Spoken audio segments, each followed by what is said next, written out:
In this film, we visit the sites of two very different homes from the days of Roman Britain.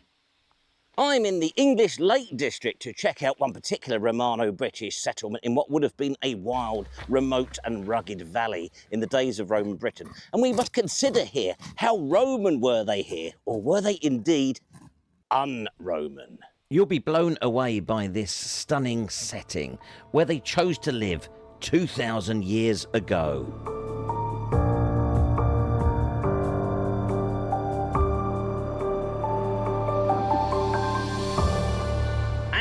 I am in the West Riding of Yorkshire to take a look to our most north-westerly Roman villa in Britannia. This is how the other half lived. This outlier of Romanitas speaks to us of wealth in the British countryside. Bathhouses, tessellated pavements, unique water pipes, and all plonked on top of a native homestead.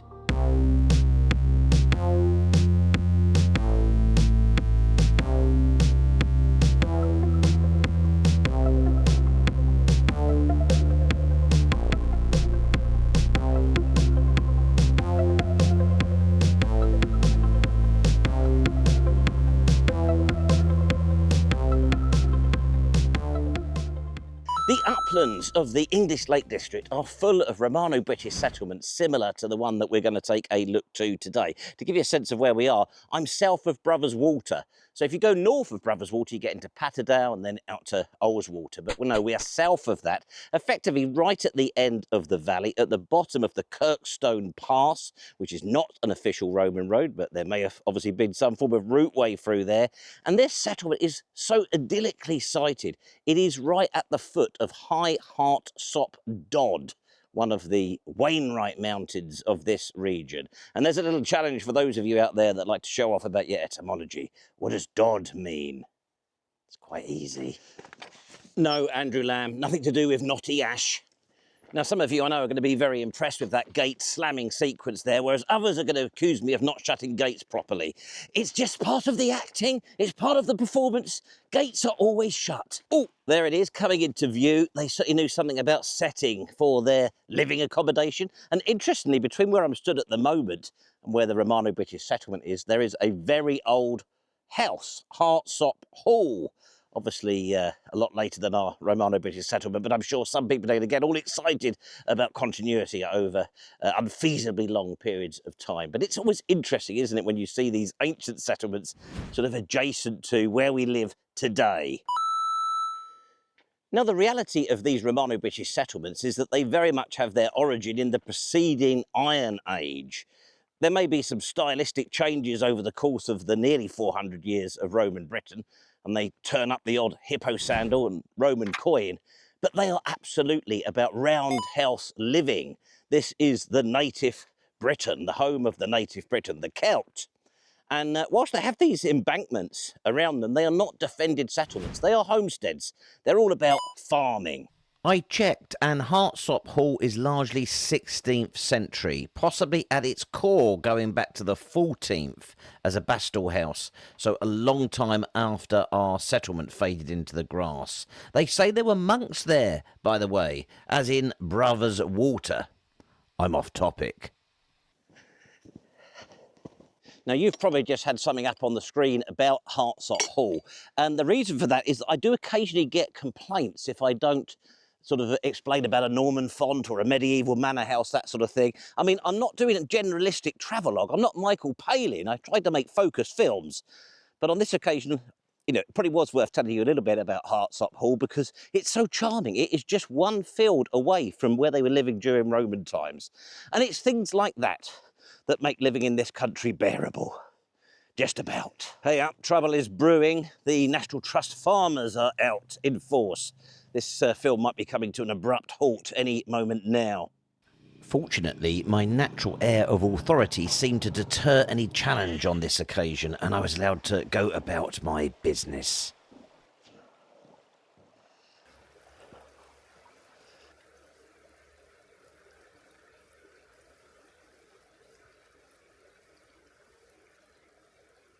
Now, we are not on open access land yet. This is a public footpath which goes to one side of the Romano-British settlement.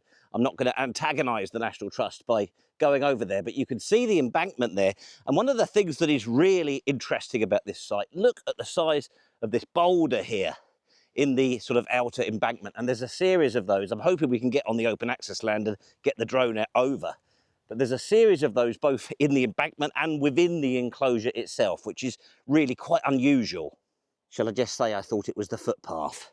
I need to do one of my practical demonstrations for you. So I'm climbing up onto the embankment of the settlement. There is that quite frankly impressive set of boulders in the embankment. What is that about? Now, if I walk this way, I'm hopefully demonstrated to you one of the two entrances in and out of the settlement. And then in there we have at least 3 roundhouses, some have argued 5. And if you take a look at the LiDAR, courtesy of Phil Barrett, you can have hours of endless fun trying to find all 5. This might be an enclosed contemporary approach to the settlement, which has been misinterpreted on the Historic England listing as an additional enclosure. But there is something interesting going on with that. Look, here's the outer bank that I walked along to demonstrate that entrance.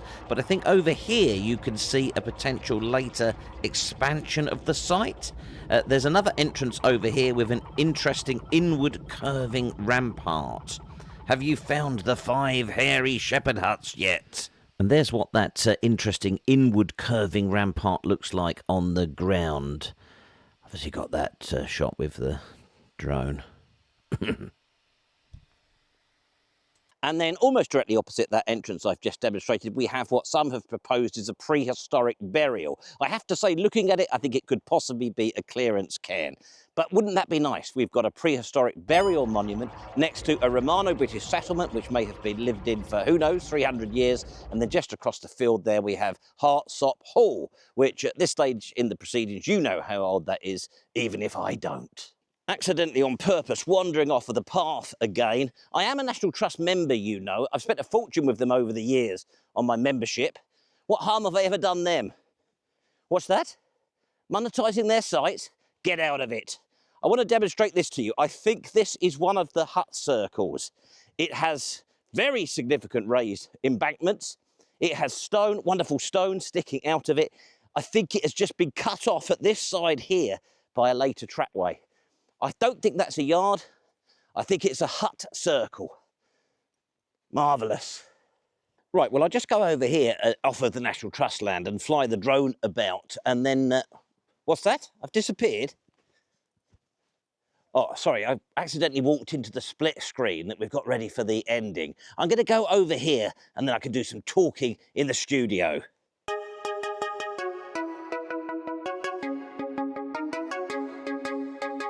Well, would you look at that? Some setting. Shepherds with a sense of place.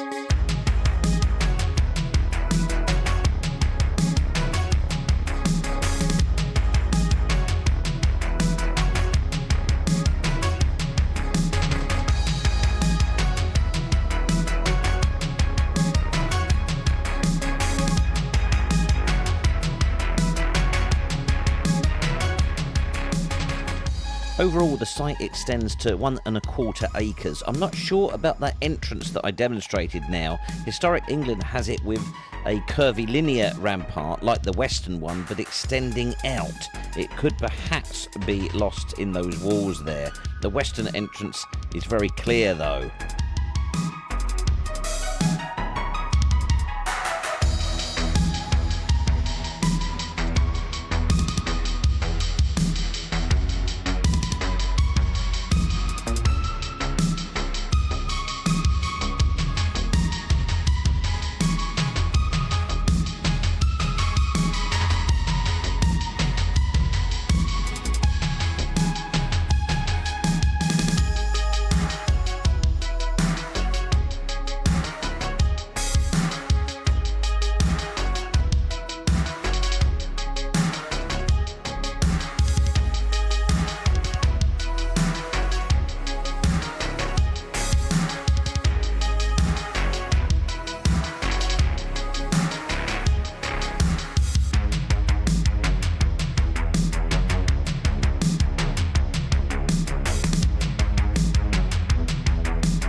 Whenever I look at settlements like that, I find myself absolutely in agreement with Miles Russell. Do you remember Miles Russell? He was the future once. He authored the book UnRoman Britain, and he argued that for many in this country, life just carried on as it did before the Romans arrived. And when you look at a settlement like that, which is fundamentally Iron Age, isn't it? You can just see that the rhythm of life, the rhythm of nature, of farming, just carried on sort of regardless of whether the face of the person who collected the tax was now a little bit different. I think it's safe to say that the people who lived here were not in the slightest bit interested in being Roman. They had no interest whatsoever in Romanitas, a very different sort of scenario to the villa owners.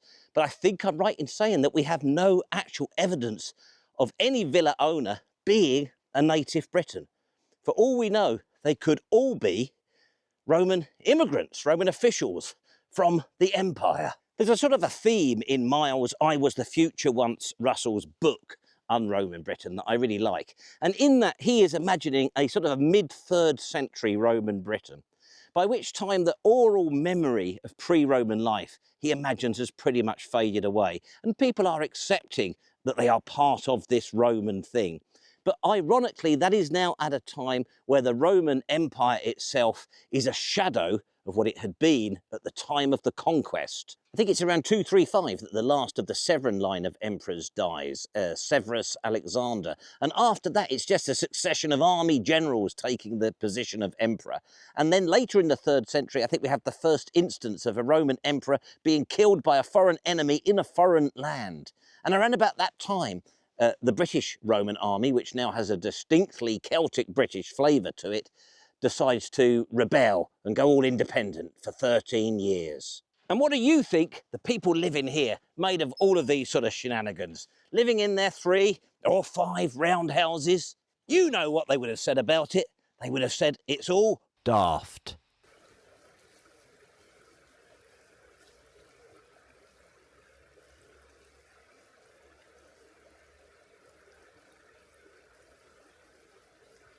It's marvellous, isn't it? The footprint of another version of another British life, just there in a field. And you have guessed it, I have wandered accidentally on purpose off of that public footpath again. In fact, I have made a decision on this video. I am no longer going to be all compliant. I'm now going to be a rebel antiquarian. From this day onwards, I've had enough of it. So just down here at the edge of the field, today as then, there is a beautiful crystal clear beck to provide the water for the people who lived their life there all those centuries ago. Okay, so that is one type of Romano-British living, but it's probably not the type that you immediately think of. In the next part of this film, I am going to go and have a look at a Roman villa, and it may have even had a tessellated pavement. I've always wanted to do sign pointing, and because we've got this sign of the Kirk Sink Roman villa in the centre of Gargrave, I can do it. The villa is just outside of the village. So this is the first Roman building, a classic corridor-type villa with underfloor heating, mosaics. Next to that is a bathhouse. They were built in the 2nd century. Then we have a 3rd century Roman house with a corridor linking to what's been interpreted as an office. Again, we have mosaics. And then there's a bit of a mystery 5th century Roman style building there as well. But the fantastic thing about the Kirk Sink villa is that it was built on top of an Iron Age farmstead, at least 3 roundhouses, and one of those roundhouses carried on in use during the lifetime of that first villa. Now, I was just stood up there doing my pointing bit. That's the back of the sign, the other side of the river. I love that pointing, by the way. Buy me enough coffees and I'll invest in a proper laser pointer. In the summery days of summer, I was stood over in that river reporting for a far less moribund and far less unpopular channel to this one called Paul Whitewick, because he wanted to know about that. It is a suspected Roman ford. When it was discovered, Roman coins were found on it. And whilst it might indicate, with other signs further up that way, a Roman road going off there, I think it possibly also served our villa, because there is a wonderfully straight public footpath right of way, still to this day, heading off that way, straight towards Kirk Sink Villa. Our Roman villa is going to be a very different sort of homestead to the one that we looked at in the Lake District belonging to our hairy old shepherds. And whilst we could be fairly certain that our shepherds were natives living in the same sort of houses as they lived in before the Romans arrived, we cannot say that about our villa owner here, or indeed any villa owner. We don't know if they were inhabited by sort of Roman officials that have come in as part of the empire, or whether any of them were owned and lived in by local natives done good. It's interesting because whilst we are a little way south of our Lake District Shepherd's farmstead, effectively we're all part of the same region here. During the Roman period, this was all about agriculture. This was a heavily agricultural region. So we would expect to see the Shepherd's farmstead. We wouldn't expect to see a villa. This is the Church of St Andrew, which today is in the village of Gargrave, with our villa site just a little way out there. And we understand that when the first iteration of this was built in the 10th and the 11th century, it was built utilising stone from the Roman villa. Now, the villa was first discovered in 1746 when they were cutting drains in the fields. And chaps, when you get to see the LiDAR, you're going to have so much fun. You're not going to want to miss it, trust me on this.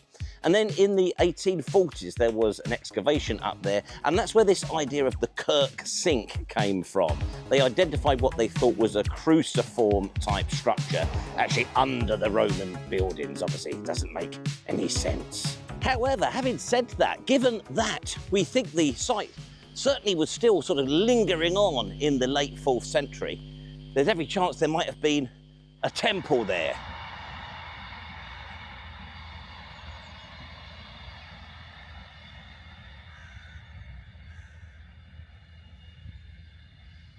I don't know if I committed a major faux pas at some stage earlier in this video and referred to the Gargrave Kirk Sink Villa as being west of the Pennines. Now, when it comes to anything Yorkshire, you're not allowed to use the west word. You know, to me, it's the west of the east then. Let's just settle on that. Now, there's a group of Roman villas called the Vale of York Collection, and this one is sort of lumped in with those, but if you look at the distribution of them, this is way out on a limb. It's miles away from all of those. And looking over there, you know, I've got high ground, Pennine-like high ground there. I've got Pennine-like high ground there, and our villa is this side of all of that. And there's nothing more frustrating on a day of multiple retakes when you do the perfect take and just at the end of it you spit at the camera, so you have to go and do it again. Now, I ought to have made it clear that we're not going to see a villa here today. There are some hatchings on the Ordnance Survey map. We may potentially see a ditch, but the LiDAR, you wait chaps till you see the LiDAR, you're going to love it. And chapesses, shouldn't assume that it's only chaps that like LiDAR. But this really is one of those spiritual outings where we just want to get the feel of the place. And I think if nothing else, by visiting it, what we will see is how good the farmland is. And by looking at the field systems that they found, they think this was a significant estate of something like about 100 acres. Plus, of course, we have the antiquarian goodness of this track, which may remember the Roman approach. In my newfound commitment to non-compliance, you find me compliantly on the public footpath above our villa site. So the bulk of the villa is in this field here behind me. I've sent the drone up because my eyes are so old and tired and the screen is so tiny. I'm not too sure I could see that much. But there was definitely a double banked feature running through the middle of the main field. I think that actually shows on the Ordnance Survey. In one corner, I spotted what possibly could be the field drains that led to the discovery of the villa in the 18th century. And then I think you could see something going on in the adjacent field as well. And I keep promising the LiDAR, you're going to love that, chaps and chapesses.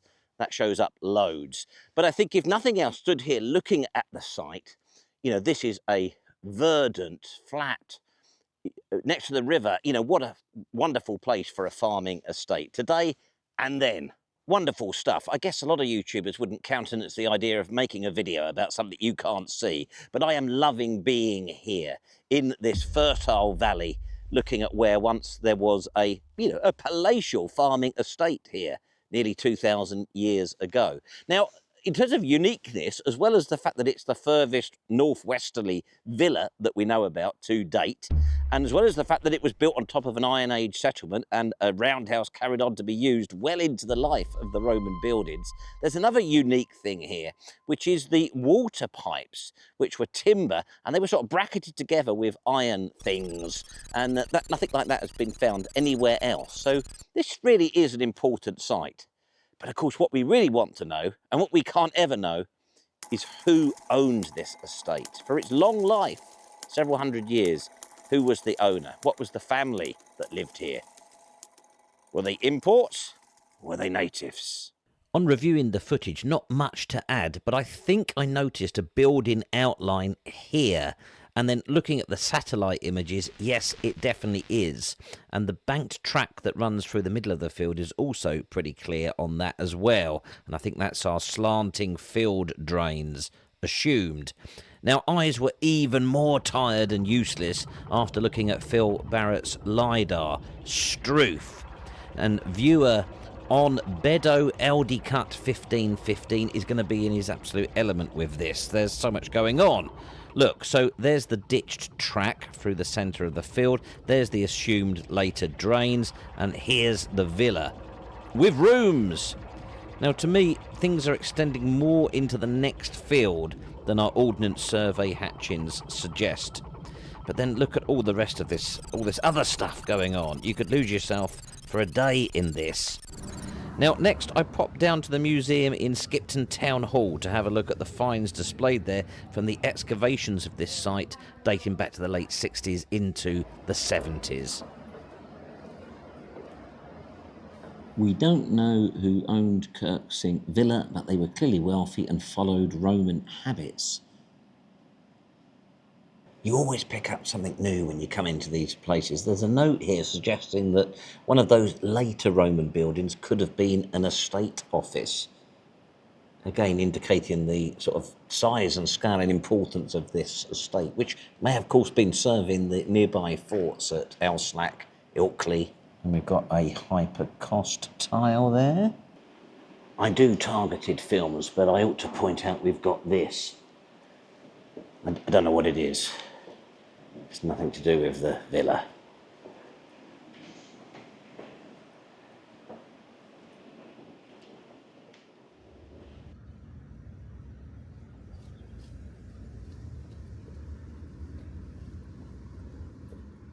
Cheers. I'm at the Castle Inn in Skipton, and I've managed to get Boltmaker in there, which is good, although it is that cellar cool thing, which I don't quite find that cool. But interested going into the museum there at Skipton and having a look at some of the actual things that came out of the villa at Kirk Sink. And I guess the overall thing is they were wealthy, weren't they? Whoever was living the Roman dream there was well off. I think I'm probably inclined to think that Kirk Sink Villa was originally, at least, the home of a retired soldier. So they could have been from anywhere. We've got so many forts around. I mean, we're not even that far from Ribchester, really, are we?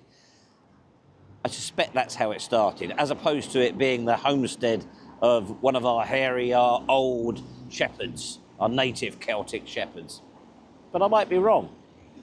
Will we ever actually be able to identify one single native owner of a Roman villa in Britain? Given the choice in Roman Britain, would you opt for the native, rustic life, free from consumerism and in tune with the beats of nature?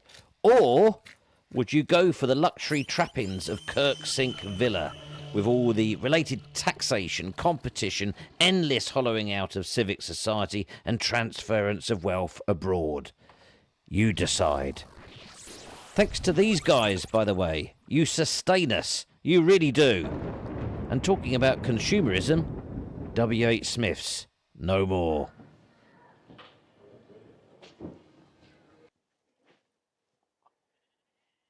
Hope you've enjoyed that. I had a lot of fun. Thank you very much for watching. Thank you very much for subscribing. If you don't subscribe, please subscribe. It's about time you did.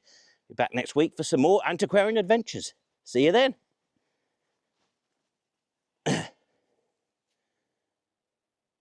Well, that sort of works, doesn't it? Bit less embarrassing.